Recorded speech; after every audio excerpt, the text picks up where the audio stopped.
And oh man, it's been a while since I heard that tune, but you know what that means? That means Tev and Ty are back with the big vibe. We had a short hiatus for some holiday festive gatherings. I think we each took some time off to have a bit of respite, come back, bigger show. We have so much planned for you guys this year. 2023 is going to be a massive one, and I'm quite excited to see what we have in store for you guys. Ty, man, welcome back. It's good to see your face yet again. I hope you're doing well. Had Thank a great, you, sir. Great festive period. For sure. Question. At what point can you not say Happy New Year anymore? I think the middle of Jan is already when it becomes a bit dicey. A bit of a push. Yeah. Okay. So I know people likely say the first week of Jan is kind of optimal. And after that, if you haven't greeted me already, If you haven't done it. With it, just say hello, tell me hi and Happy New Year. Compliments of the season. We're done with that. So I guess we're as close to Valentine's Day as we are to the 1st of Jan. So it's like wishing someone happy Valentine's Day already versus being so late to wish. So listeners, sorry, we can't say Happy New Year at this point. We did, as Tev said, we took a little bit of a hiatus, gathering our wits. We're going to speak a little bit about our holidays, our experiences, what we learned. It's going to be a very Tev and Ty centric episode, this one.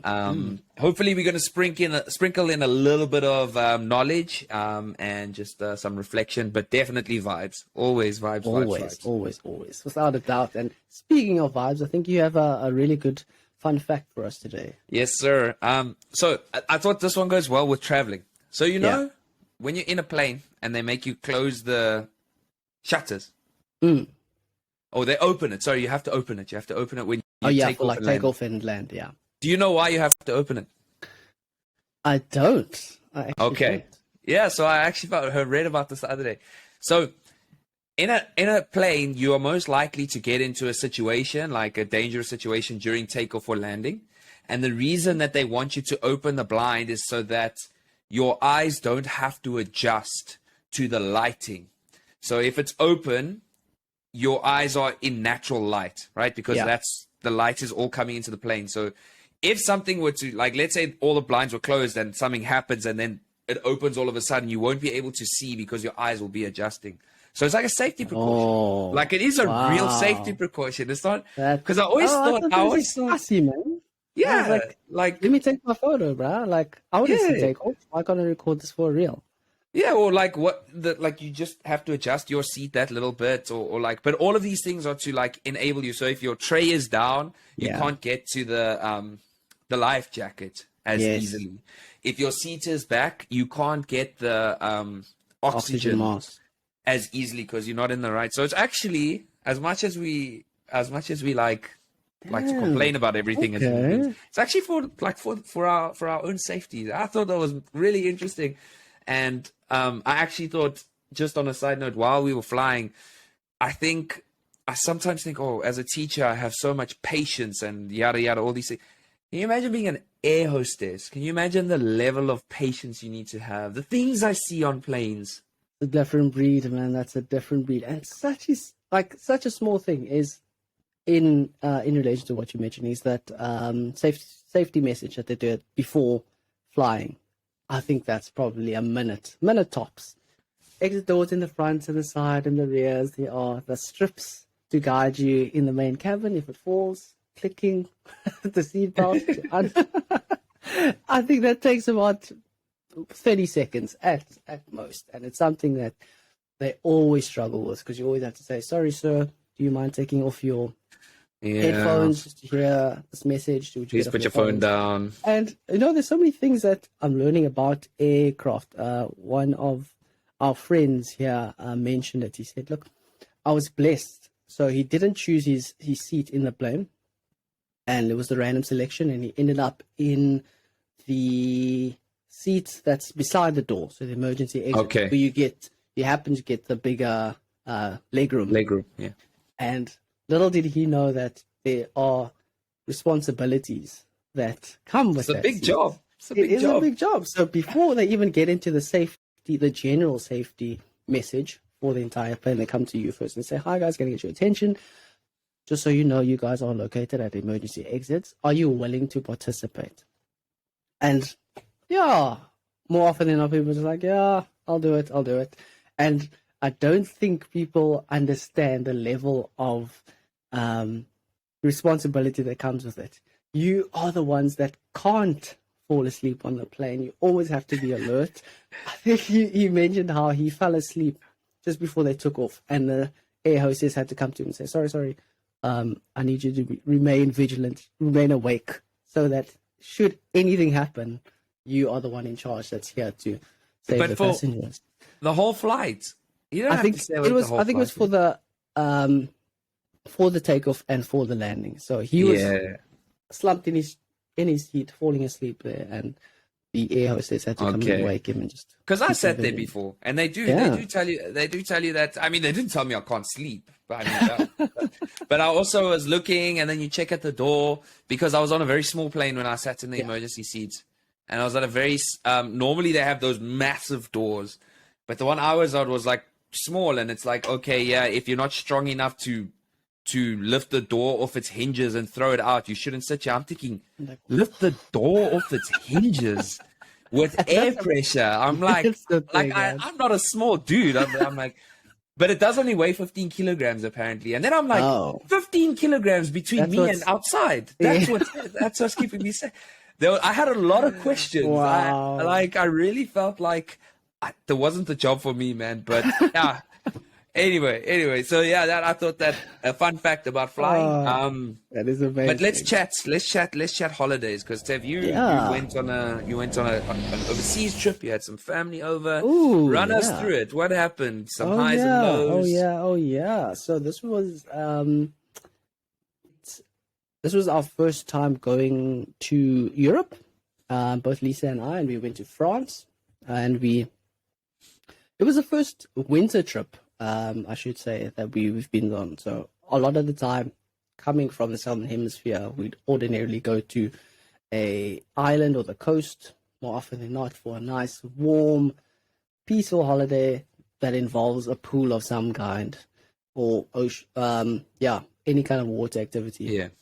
And this is the first time we swapped that out for a European white December, and we went to France, Paris, France specifically. So we did a week in Disneyland, which was pretty sick. Lisa is a massive Disney fan. She can recite the words for every Disney song and probably retell every line from, I'd go on to say, 95% of Disney movies. So she's a massive fan. And you not And so much, or what's the? I had been to Disney World before when I was a youngster, the one in the States, and I loved Okay. it. It was awesome. Like, even though I wasn't massive on Disney, the attractions, the fan parks, or the theme parks rather, and the kind of interactions that are available, it's so nice. I understand why they term it as the happiest place on earth. There's just so much going on, and it's honestly, if I were to describe it, it's like the children or the young adult equivalent of a casino. Bright lights, there's a lot of sound, there are attractions. It's just so much going on. It's great for the senses, and I think it was an epic time, despite the cold, which generally hovered around a -1 or -2 during During the the day. day. Oh During the wow. day, so Jeez, you'd that's wake up mad. and there's snow, legit, whilst you're walking to the bus stops that are going to take you to the theme parks. Was But it busy? Was it really busy at the theme park? man, yes, like, so we went in the beginning of December, early December, and it was packed every single day from about 8 o'clock when the park opens till 8 o'clock at night when the park opens. So how Disney Paris is laid out, they have two main parks. One is the Walt Disney theme park, and that has all of your Disney themed attraction. So it's quite similar to the one in States, where it would be based off characters. So you'd be able to have a meet and greet with Mickey, Pluto, Green Army Man, whatever he has, and then multiple little parks in there. So there's Discovery Land, which is Buzz Lightyear and the science part of things. So they have a Star Wars and Buzz Lightyear, that kind of thing going on. There's another park which is Marvel. Okay. Focuses on Marvel characters. There is the Pixar side of things. Okay. And they have some of those attractions, and then they just have general stores, and their big attractions in the evenings are the fireworks shows, which are brilliant. But you say stacked, like were you waiting in long queues for the lines? Yeah.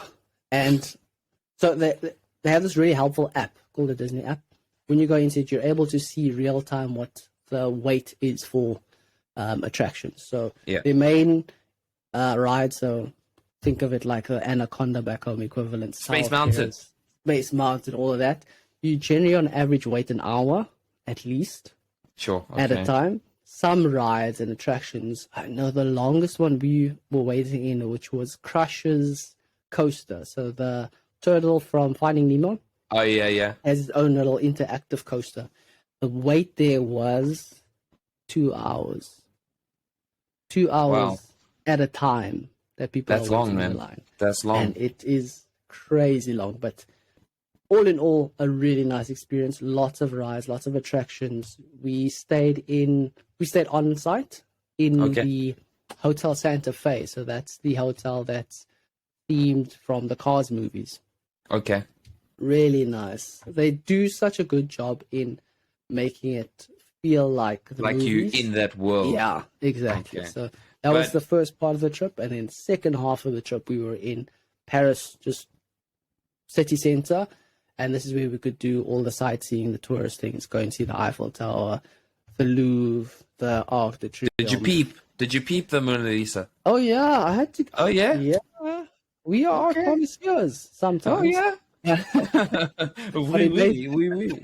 Oui, Mona Lisa, baguette, I'm with the fromage.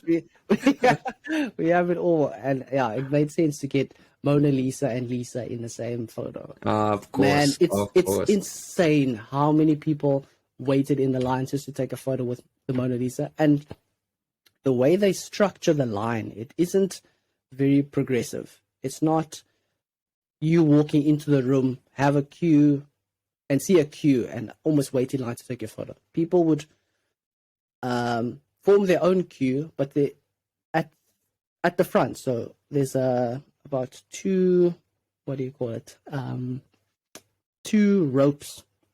that separate public from the actual photo. Yes. And it's just random people in clumps trying to get whatever angle they can to take a photo of the Mona Lisa. So there's actually like no order.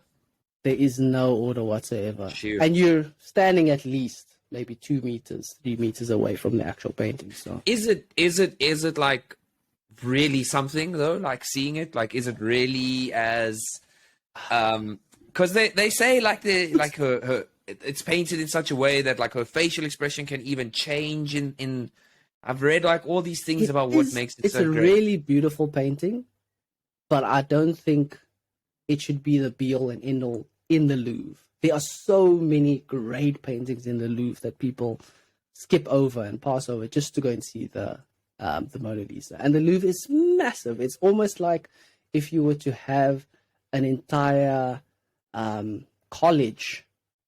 Oh wow! Okay. Imagine the structure of that's separated into the various art styles, as well as the ages of art. Okay. As well. So when you come into the Louvre, there's I think it's about 4 different areas in which you can start exploring, but it's about 3 stories high, and there's just so much to get through. I don't think you'd be able to get it done in one day. How long were you guys there for? We were that there day in the Louvre for about 3-4 hours, and we didn't even get to see everything. Okay. Okay. Yeah, And but it's a stunning painting. But it's like A4, almost A4, maybe. It's A4, A4. maybe A3. Comparative to the literally, shirt behind you. Comparative to the it's shirt smaller than behind that. you. It's about the size of the actual shirt, maybe. What? Maybe. And then you're like 3 meters away. That's it, man. Nah, I'll that's include a jokes. photo in this podcast, and people can have a Yeah, look at that's jokes, man. That's what it jokes. is. Yeah, So you tell think me then, your trip to Paris, like do you have like a highlight and a low light kind of thing? highlight for Paris would be the city itself. Man, what a beautiful city! It's absolutely stunning. I see why there's so much appeal for the city. Low lights. Ooh, language barrier is always going to be a challenge, but I think You'd think having they could speak willingness, English the though. willingness of people just to try for you. Like if you see I'm speaking broken French, so I understand they don't like people speaking English to them. I understand that fact, fine. But if I am attempting to speak to you in your language and you can kind of make out of what I'm saying, at least help me out, man, and be like, okay, Yeah. cool. So you're looking for the grocery store, it's down here and to the left. Okay. But nah, French people they true to their values. Maybe we shouldn't say French. Maybe we should say Parisians. Let's say Parisians. Other French people, I'm sure you guys are a little different. But yeah, experience wise, place amazing. People, a little harder to bond but with. overall, Paris is a nice city. I think I'd definitely go back, but in the summer, like winter, it was rough, man. And Okay. we were very fortunate. Sorry, last thing to wrap up on this, and I've been here for a while. Is I was there for the World Cup final. We managed to go into a bar to see the World Cup final. Your emotions, the emotional roller coaster that was that final. Goal, France going behind. After the first goal, the guy actually switched the TV. So the owner of the store. So in this very quaint cafe, there's about 30 of us maybe in the store, and after Argentina scored the first goal, he actually changed to like Peppa Pig equivalent. Honestly, for a solid 10-15 minutes, this man was so upset. Why that long? He was not having it. Like he was so upset. A good 10-15 minutes we had to watch Peppa Pig in French. Only after that did he bring it back to the game. We obviously know what the result was. It was an amazing final. I'll try include a few clips as well. I tried to interview people, but obviously given the result, they weren't having it. It didn't go away. But a really enjoyable experience, I think. Yeah. Okay. The passion from the French people was amazing, and that's people who are football fans, so people just walking down the street. There's a lot of unity in them supporting the team, which was really cool to see. Okay. I've heard that French people wear their hearts on their sleeves. Like I have heard that. Totally. So yeah, that sounds good, man. Sounds like it was a good holiday. Yeah, and then thereafter we came back, and then my in-laws came up. So Lisa's parents were here for some time, and that was really nice to have family over and have that familiarity, especially over Christmas and New Year. So for sure. A very relaxed Christmas, but still managed to do the feast like tradition that we do. So Who cooked? My mom-in-law. Okay. She made leg of lamb, we had turkey, and then Lisa made a peppermint crisp tart. For the four of you? Yeah. You still chowing those leftovers, huh? For a week straight we were eating, man. Yeah, it was nice. But that was nice. And then New Year's also quite a relaxed one. Okay. So overall, nice that we got to do the experience out. Very much a full itinerary whilst in France, and come back. And then, we managed to do quite a bit with him as well. Seeing an Arsenal game, seeing a City game, went to SeaWorld. Yeah, top of the table. Oh, man. He's still ringing in my ear because every morning he'd get up and my father-in-law would start singing. What's this? Super Mega Teta. on and on and on. You know, I must have exactly what we need. That one, huh?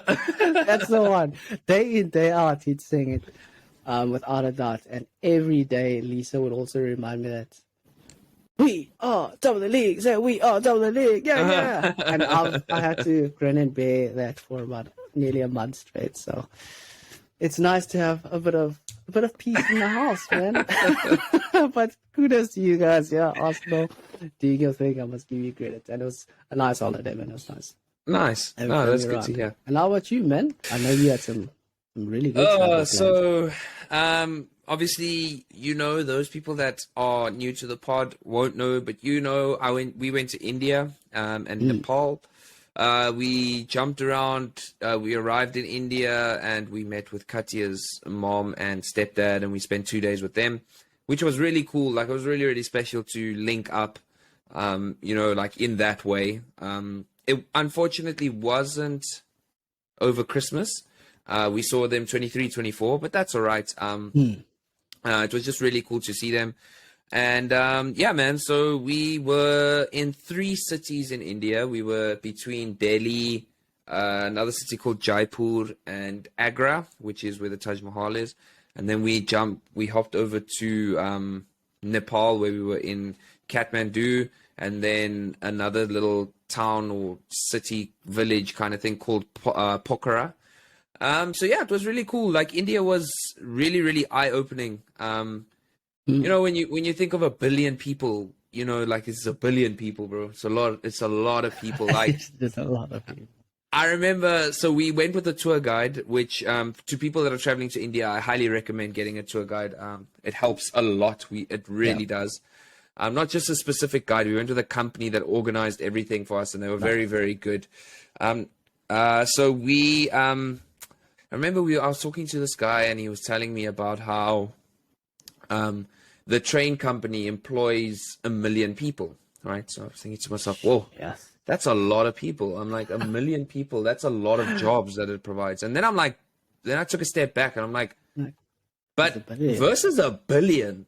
Yeah. 1 million is not actually that much. Yeah. That's like fractional. And he's like, yeah, this is one of the biggest employers in our country, obviously, right? And just in that context where I was like, you know, like, because a billion is, I don't think people always realize how much more 1 billion is to 1 million. You know, like, I think, and I was just like, there's a lot of people, man. So yes, you feel that, but I mean, living in Bangkok, I feel like there's a lot of people anyway. But it's like when you start to contextualize it in that kind of way that you really start to understand. I'll tell you that Indian people always want to sell you stuff. I now I have the experience. I can't, like, now I kind of feel like I'm allowed to say this now. Indian people want to sell you stuff all the time. So that was a little bit, you know, it depends on what kind of person you are. It wasn't really for us, like, constantly. It's never like harassing, if you know what I mean. It's never like pushing, but legit, everybody has something. Everybody has something to sell you, and everybody, like, knows someone that you like. Somehow they can make a connection to you. So, like, where you from? I'm from South Africa. Oh yeah, look at my phone, I've got family in South Africa. No, I'm not selling you anything, I'm just telling you I've got family. So where you going now? Oh no, I'm going to this place, Fab India. Oh, Fab India. Oh, but I take you here. Like, my cousin has a shop very like Fab India, but cheaper and better. Bro, that happens so many times. But it was good. It was good. And Indian people are friendly. They're really friendly, warm people.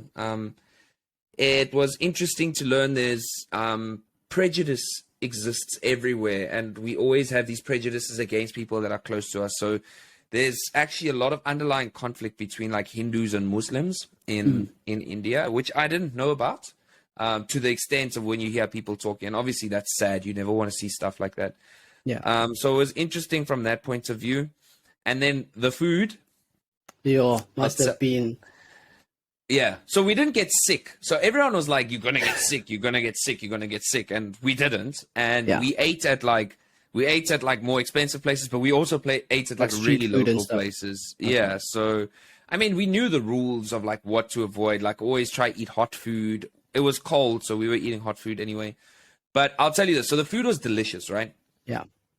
But you can only eat it for like 4 days because it gets to a point where it's like when you first get there, like it's exciting and it's new and you're eating it, right? And I've never tasted curry like this. It's so good. Then they're like, oh, you must try this one. This one's different. And you eat it. You're like, I can taste the differences. They're slightly, after like 4 days, they're like, okay, but taste this one. It's different. And I'm like, but is it different? Is it though? Is it really different though? Like, can we just be serious for a second? Like, how different is it? Oh yeah, this one's made with paneer and this one's made with chicken. I'm like, but it's not different though. Like, let's stop lying to each other. Same, yeah. But it was good. It was good. Nice. So that was it was a really cool experience. Then we went to Kathmandu. Oh, the tea in India, really good. Chai masala is magic. Like honestly.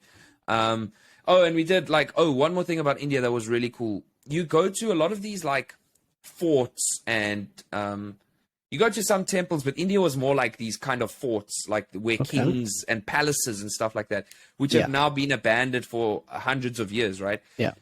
And you just go to these places and they're monuments. They are huge. They're so big, right? And they like tell you these stories about this king lived here. This room was for his one wife. This was for his second wife. This one was for his third wife. Then he would sit up here and the concubines would dance down there and they would play music. And you're like, whoa, Indian kings lived a life, huh?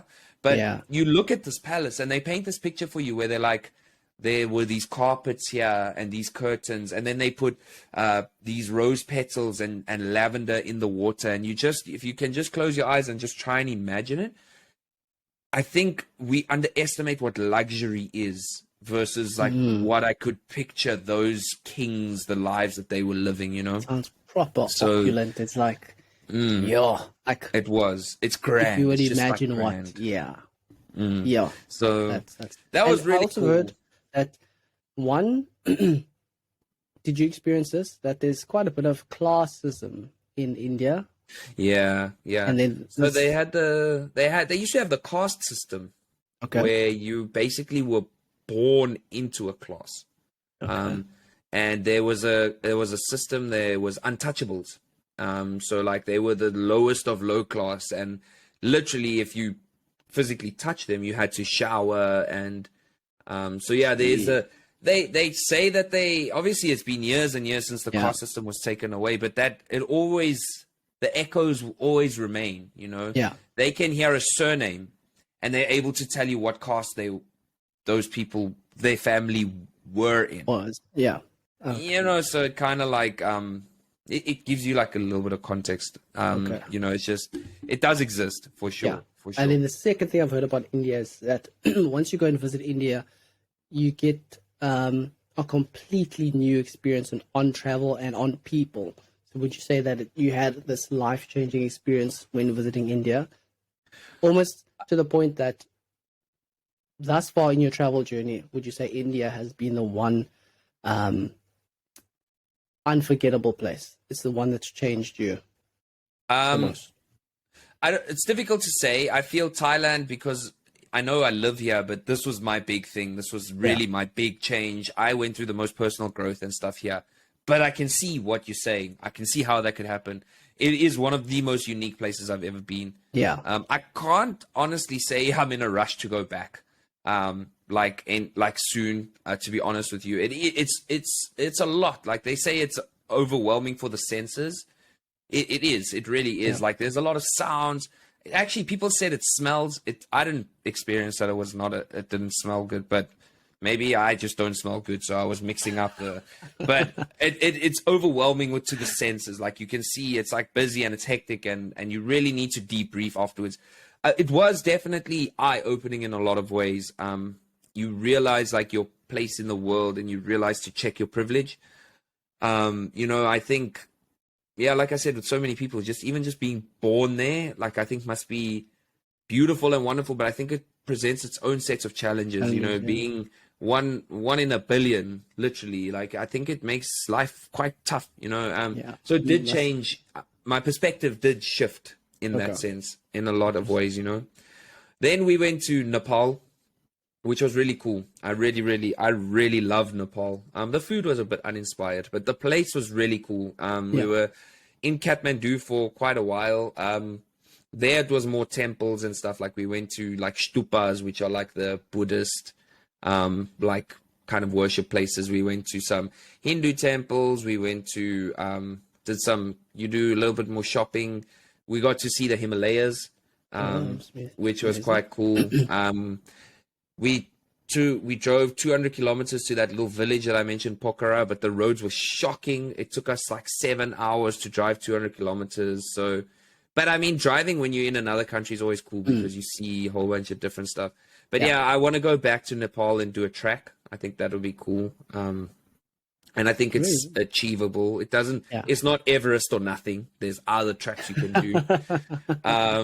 So yeah, I really like. I want to go back to Nepal. I'm quite keen. I found it very interesting. This will be my last point that I'll make. But I found it very interesting that in Nepal, Buddhism is fairly big there. They have like I said, these stupas, which are like these triangular roofs that have like a square base that have like it looks like eyes and a nose, but it's just eyes and it actually has a question mark, and it's all about finding enlightenment and stuff. And obviously being in Thailand, which is also a largely Buddhist country, I found it exceptionally interesting to see how these two countries celebrated the same faith so differently. Like the core belief is the same, of course, but like their temples were chalk and cheese. They were completely different. Yeah. And when I looked at in Nepal, what was really amazing was Hindu is the second biggest, or I don't know if Hindu is the most popular or Buddhism, but in every Buddhist temple and in every Hindu temple, there is a Buddhist or Hindu shrine. So the opposite. So and it's like this duality that exists between them, and it's about working and living together and real harmony and harmoniousness. But again, prejudice. A lot of people in Nepal don't seem to like Indian people. It's the easiest holiday for Indian people to come, and they seem to have some prejudice there. But just to see these two people practicing the same thing in different ways, it was really, really eye-opening. And it was great. It was great. Yeah, that's actually such a cool holiday. And I give you guys credit for doing holidays that's off the beaten path, off the beaten track. It's not the traditional holidays in a sense. And there's so much to see and do, but also so much personal learnings, I think, and perspective, like what you've described, that happens on trips like this. And it so felt cool. Like it. It did feel like it. It felt unique in a sense. Like I said, like I would never have pictured myself. Sometimes there's a lot of things I think about if I were to speak to myself 10 years ago, and I said, I don't know if I mentioned to you before, but if I say to 19-year-old Tyler, like, mate, you're going to be living in Thailand, and in the December 2022 holiday, you're going to go to India, I'd be like, I think you might have the wrong person there, friend. But it really was. It was unique. It was special. It was great. And I've mentioned to you briefly, we have some plans for this year, which we'll get into at a later stage. But I'm glad that we managed to do this. That's now. Awesome. I'm not so sure if I see it happening again in my life. I think I might go back there eventually, but it's not like a place where I'm like, ooh, I can't wait to take my children there, But it is the place that I'll say to my children when they're old enough, I'll be like, you should go. Like, I'm not coming with you, but you should go. Like, go check it out. Like, I went and I did it. Now you go check it out. I don't want to come, but, but go. You do. Get this life lesson and perspective from it. That's awesome, man. I think it was great. Definitely it was something great. that I'd also be open to checking out. Before we move on, last question on this. Little do people know that Tyler is a podcaster by day, or a teacher by day, a podcaster by night, and a snake charmer on the weekends. Could you just give some some feedback on your practices as a snake charmer? What is that like? So it was actually funny. Like, we were driving to this place in Jaipur, like this big place that we were going to. And I was asking them, I'm like, oh, snake charmers. Like, it just came to my head. I was actually thinking about the pod episode where you were talking about how you'd beat a cobra. And I was like, oh, I'm in India. Can I see a snake charmer? I was so psyched. I was like, oh, is this possible? Oh, they were like, yeah, I think we'll see one there. And then we got there and he's like, oh, you're lucky. There's a snake charmer right here. I'm thinking, yo, it's going down. Here we go. It was cold, apparently, for the snake. So The snake was very, very, very passive. And it wasn't because of the charming, because I asked, I was like, this thing is it alive? Like, what's potting here? And it did move and stuff, but they said it's freezing now for a snake. So it's not super responsive. And they were there, obviously, and it was cool. You can see, I posted on my personal Instagram, like where the guy put his questionable turban on my head. Like, I don't know if I was more uncomfortable with the snake or the turban, to be honest with you. I think I'd take the snake over it. Anyway, it's fine, like when in Rome. But it was cool. It was cool. I know that they're more responsive in the sun. But apparently, like, they keep these snakes for years. Some of them remove their fangs, some of them don't. So but it was cool. It was cool to actually see that it happens, know? In person. That's awesome. I think that was quite a notable thing from your holiday that I just had to touch on. And speaking of 2023, we obviously, that means that there's a whole year, I can't say 365 days, but there are 300 plus days left for us to try and attain things, to try and work towards things. I'll start with New Year's resolutions, I guess. Do you do that? Is that your thing? Do you have anything that you've marked out for 2023 that you're working towards?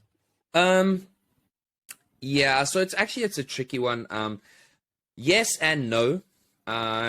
In some cases, like the pod, for example, I have specific goals that I've set towards the pod, which, by the way, if everyone's still here and listening, now's a good time to like and subscribe to the channels. Please do that. It really does. It's a big help. Yeah, it was a great segue. No, but legit, I have some pod-related goals where you and I have already started talking, and we'll continue to talk about it. But on a personal level, I found that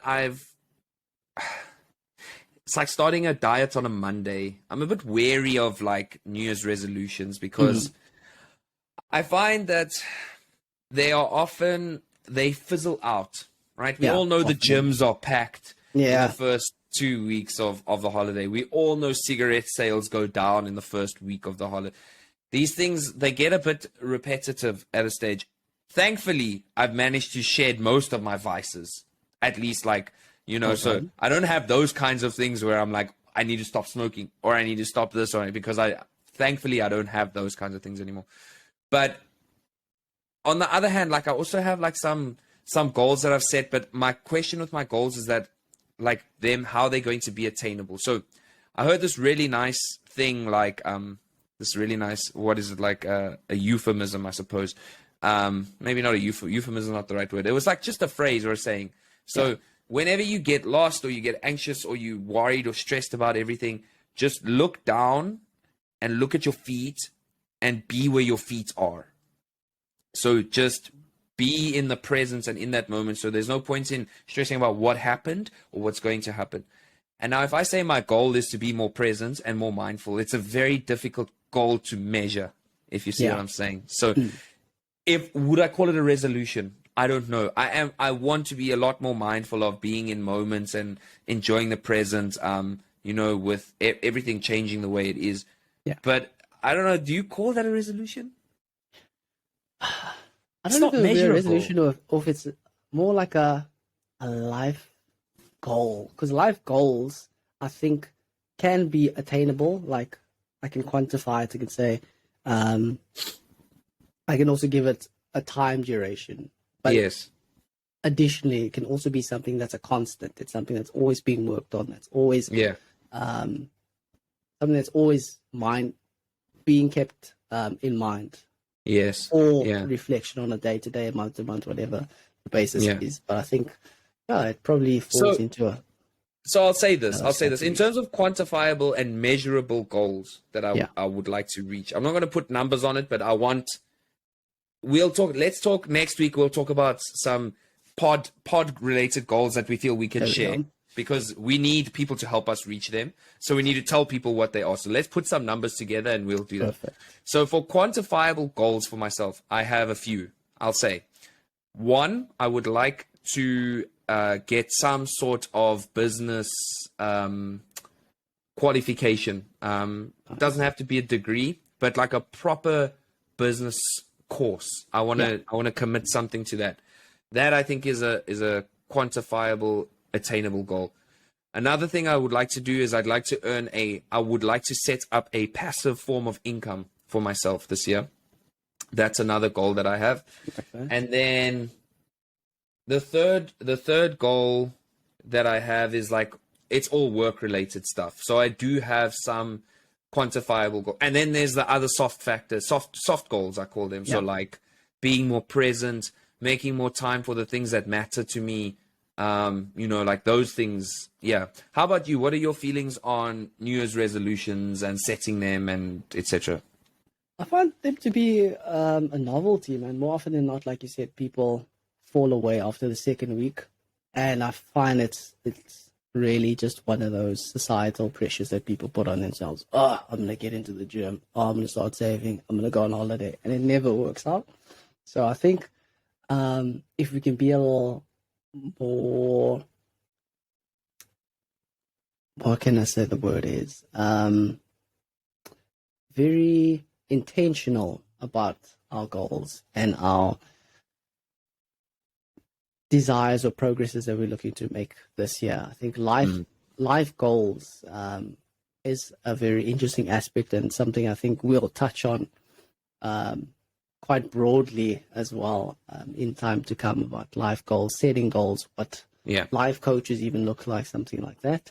For me, I'd say, New Year's resolutions don't last long. So I'd rather say as just setting both short-term and then long-term personal goals. So I'd say short-term, quite similar to you, being more present, working on being a better communicator, I'd say, in all aspects, be it on a work level, on a personal level, personal capacity, and just improved relations. I find like last year I mentioned some of the challenges that come with having moved away from your social circle, your social network, and trying to still have those relationships remain as good as what they were before we left.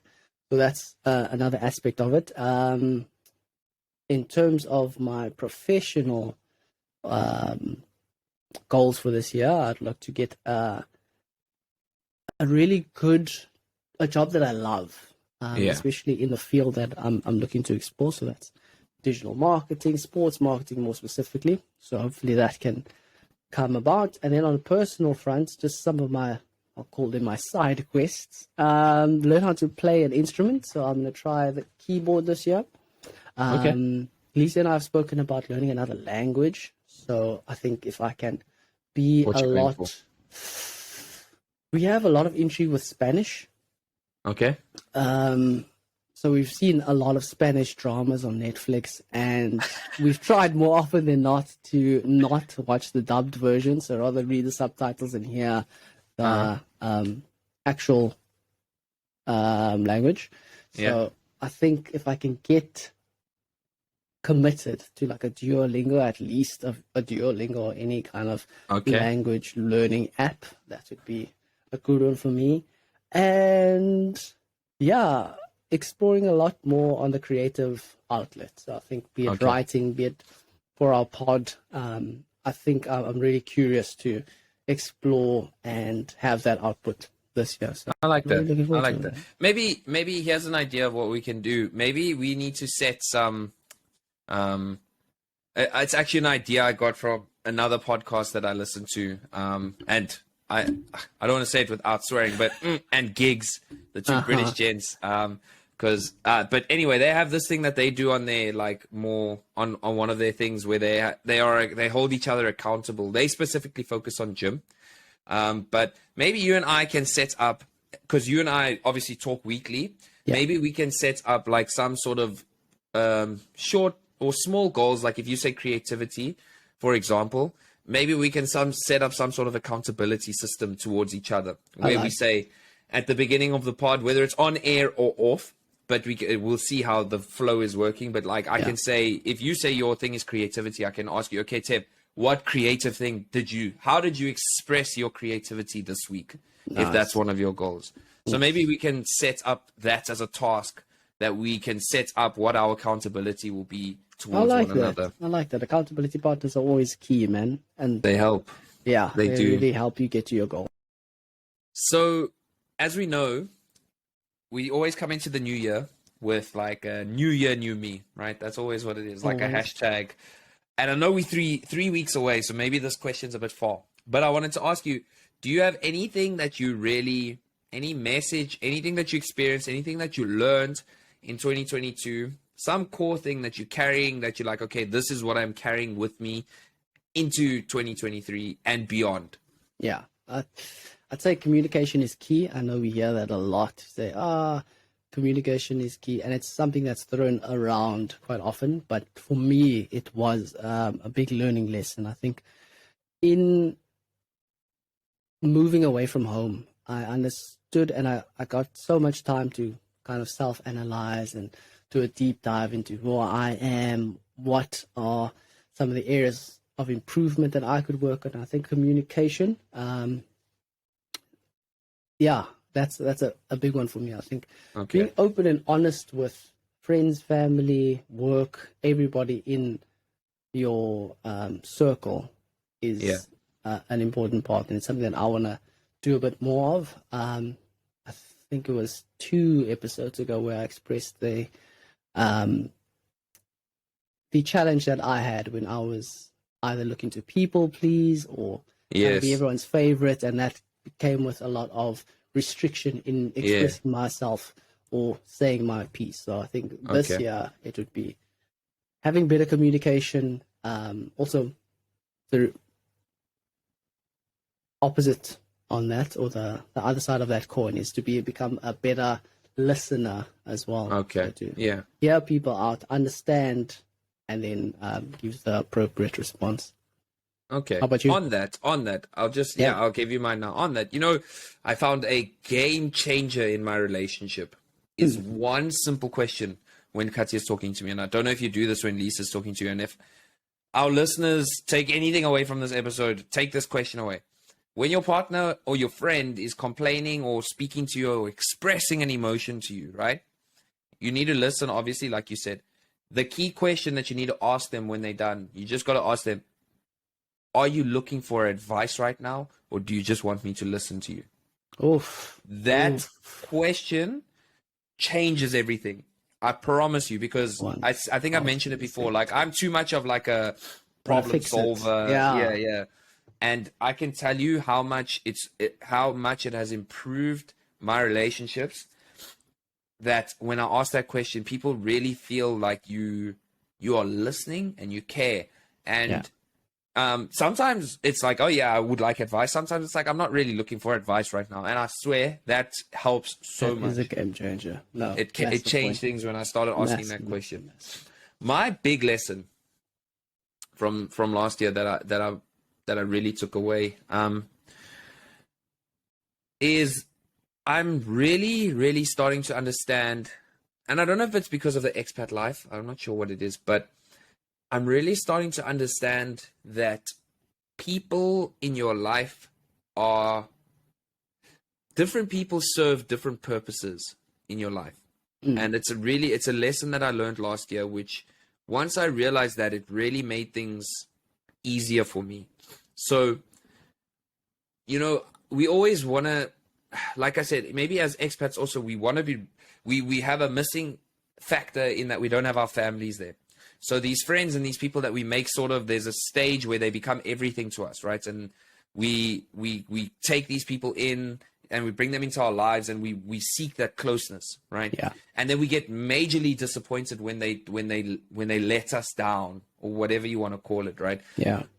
But I've really started to learn that different people in your life can play a different part or a different role for you. And the same people can play different roles at different times, right?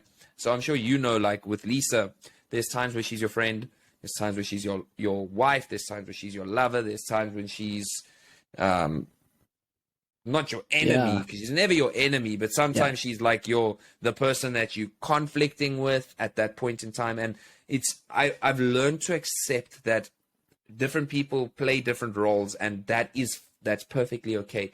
Not every relationship needs to be deep and meaningful and all these things. You can have those friends that you know, I can't get deep with this guy. This guy doesn't. He's not deep that way. And that's fine. That doesn't make, I'm no better because I'm deep and meaningful and philosophical. Ironically, having a deep and meaningful philosophical conversation. But I'm no better in that case. And you know, sometimes you just want a shallow conversation. Sometimes we just want to talk about the fact that Arsenal's better than City, or we just want to make jokes like that, right? Sometimes that's all we need.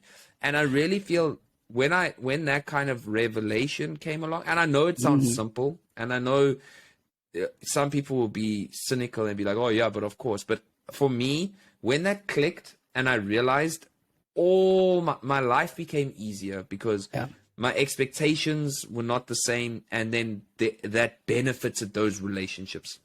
That is a very good point. Yeah, and like you're saying, it's harder to put in practice than just understanding the theory of it. And speaking of expectations, just a small point there is, I've also had to learn that having expectations for someone, but without me communicating that to them or them not having knowledge on that, sets us all up for failure, because I then sit with the disappointment of you not living up to the expectation that I had of you, and likewise you can't understand or you can't really fathom why it is that I could get upset with you for not acting in accordance to the way I wanted you to, because you didn't know what to expect. And it's not fair. It's not fair on them, right? Because they didn't even know that they had that expectation. They didn't even know that, right? So yeah, I think that would have been my kind of the takeaway kind of message that I had, you know, from last year. Obviously, many other things. You know, lots of things happened. We changed our lives when we started the podcast. In a way, you know, people think it has to be life changing in that we're making money, which we're not. But you're making lots of money off the podcast, or how are you going to monetize? It's not only about that, right? It's also like this creative expression, learning to commit to something and keep up with it, you know. So yeah, there's been a load of lessons, but I think for me, like it's come around to that a few times where I've experienced things where I'm like, yeah, like you said, it's about those expectations and communicating those expectations, which I think can only make life better, you know. Exactly. I love that. So let's do just one quick little lighthearted question. So I actually saw there was a guy who won the lotto in America. I don't know if it was, and he put on a scream mask, right? You know that scream mask to go and claim the lotto because he did not want his family to recognize him or his relatives to recognize him, which I didn't even know that the lotto releases pictures of you receiving your money, but that's a different story. It must be for like some massive winnings. I think I've only seen. Yeah, because he won the jackpot, right? And he put this mask on. He didn't want his relatives to recognize him. There you go. Okay. So then it was a follow-up question that I saw that was on. It made the round on all the social medias. And the question was, if you won the lotto today, like a big one, let's say $100 million, what's the first thing you'd buy? Don't say paying off debt. Like, let's talk the first thing. And I haven't even thought about it. Because I can't say I'm going to invest it all in stock. Nah, don't be boring. An object. I'll buy I'll buy a really nice, comfortable house. Yeah, I think because that's also something that we've learned makes money. So if I don't want to stay there, or if I just want to rent it out, then I have some passive income coming out.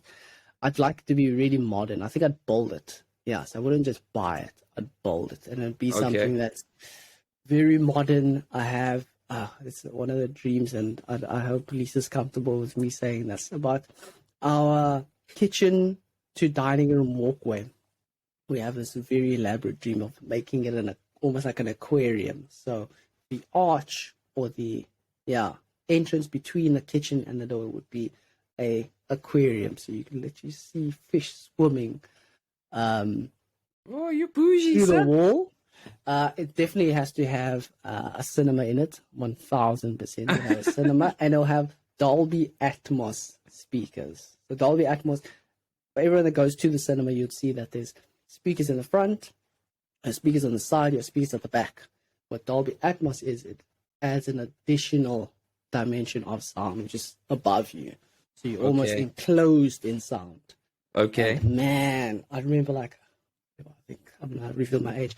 2017, still early years in varsity, and I went for it was called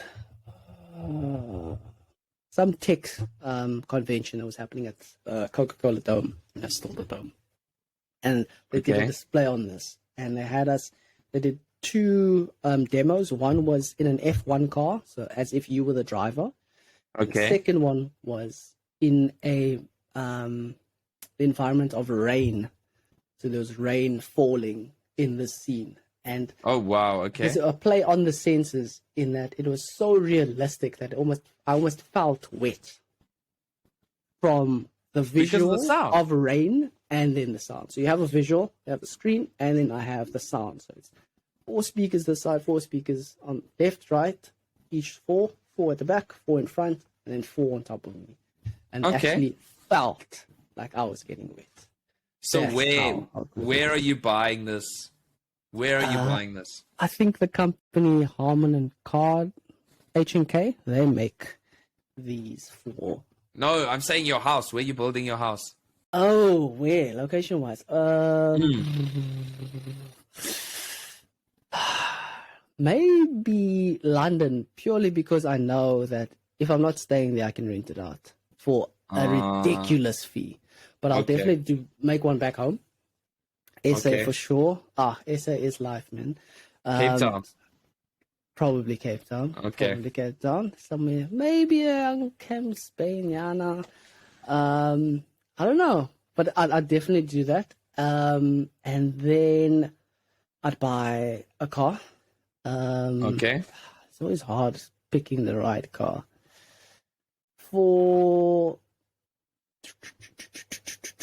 There was one.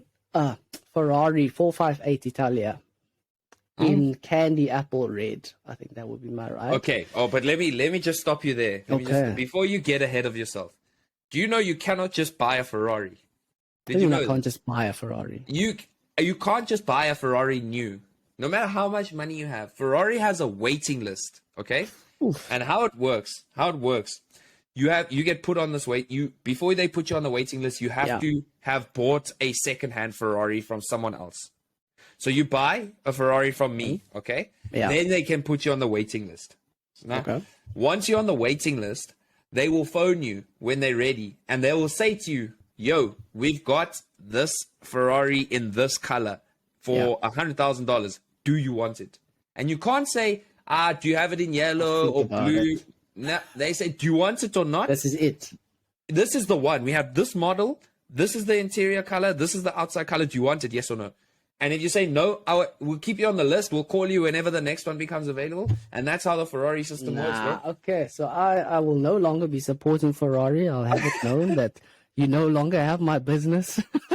Ferrari. I think, maybe a listener can fact check me. I'll go that. to I heard Auto Trader to go and find a Ferrari there if I really want a Ferrari. But seeing as Ferrari comes with its own guidelines, I'll move onto a Bugatti Chiron. I'll get that just for the sake of it. But I need somewhere to drive it. Oh, wow. So I'll do the Autobahn in Germany. Okay. Just to properly open up the pipes. Other investments. Oh, I'd buy equipment to run my own drive-in movie theater.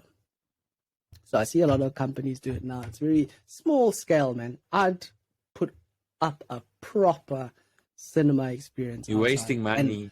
I get the money back. Didn't work? I get the money back. Why didn't they work? Look how well. What's this? Things like Open Air Galileo, if you go to Cape Town. If you go, like Joburg, it obviously didn't work out because you had it on the N2 or whatever it was there in the bundus of Joburg CBD. So that's why it obviously didn't work out. But drive-ins are the new thing these days. So I'd invest equipment into that and build a supercomputer to run the big vibe with Tev and Ty. Start a merchandise line. Let me say that. That's something that I actually want to do. Start a merchandise line for. At this point in time, we're far away from merchandising. We got like our 50 subscribers who Shout out to you guys, 55. you 50. Shout out to you guys. Help us grow, and then the merch can follow. So what would I do with that money? I would. You took the house. You know what I'd do? Yeah. I'd build a school. I'll tell you why. And I'm not trying to be virtuous and like holier than thou. I'm talking about it as a business as well, right? Yeah. Yes, it's two ways. So there's the philanthropic. Is that a word? Okay, there's the philanthropy route. Okay. Yeah. But on the other hand, like I would like to, I'm trying to work my way up in administration. I have goals where I'd like to become the head of a school. If I want $100 million, we can just see where you're going here. Cut some corners, like, and also I feel education is probably one of the most consistent or stable financial investments I believe that you could go into. If you start a school properly, I think you can actually make bank with the school. So I think I'd do that. Something cool though, like maybe not something super niche and super unique like Elon Musk's school. But yeah, I'd do something like that.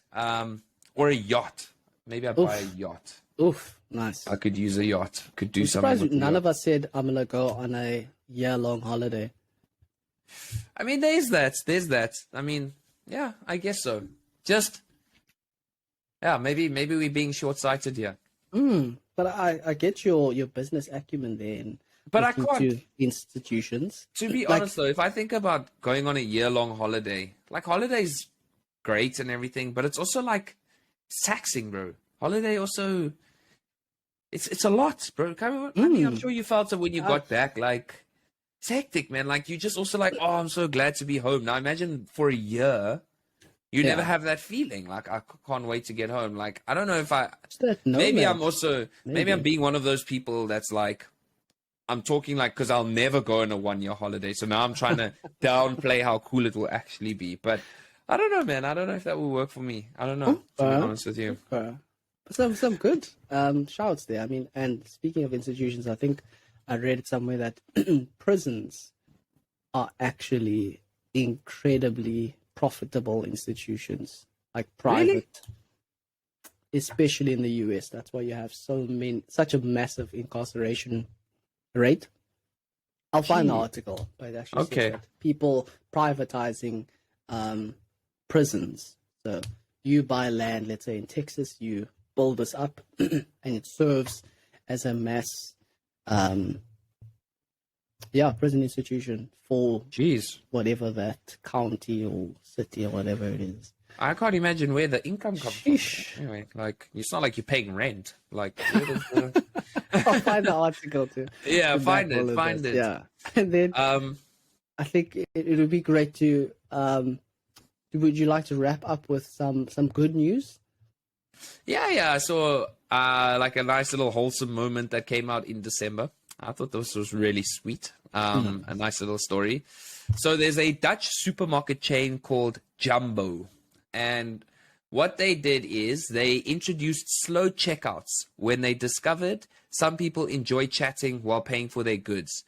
The added personal touch is helping many people, especially the elderly, deal with loneliness. The move has proven so successful that Jumbo has installed the slow checkouts in 200 stores.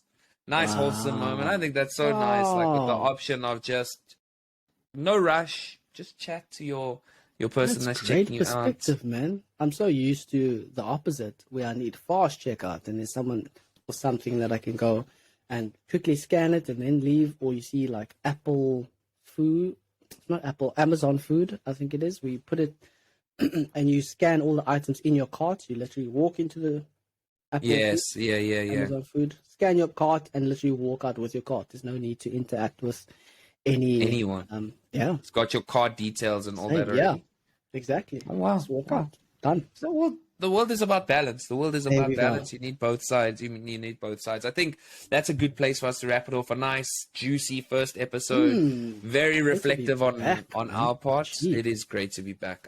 Please, guys, drop us a like there. It's free. Subscribe to the channel if you haven't already. Share it with a friend if you think they'll enjoy it. If they don't, we're going to be evolving the content as we go along. So we're just glad that you're here for the ride, and That's we're it. happy to be back, and we got some things coming for you.